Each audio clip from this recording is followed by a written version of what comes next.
Now, before I say I'm done and save this out and save it as a PDF, I want to make sure that I'm done with adding dimensions.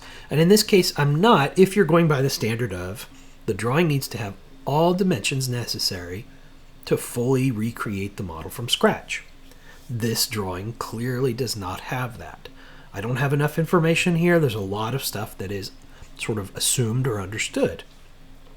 But it is fully defined because I'm supplying a 3D model and adding a tolerance to that. So again, this is another one of those things that you kind of have to think about as a company. Are you willing to make the assumption and to follow the assumption that an underdefined drawing is acceptable?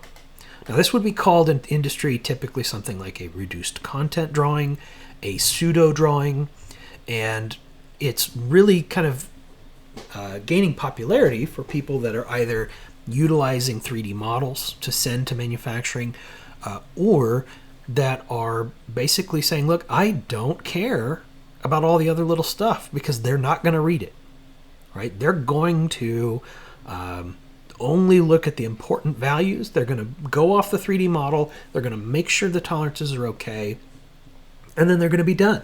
And spending designing time or drafting time and even machinist time, right, sorting through all those extra dimensions is not value add. It's also gaining popularity with the advent of model-based definition.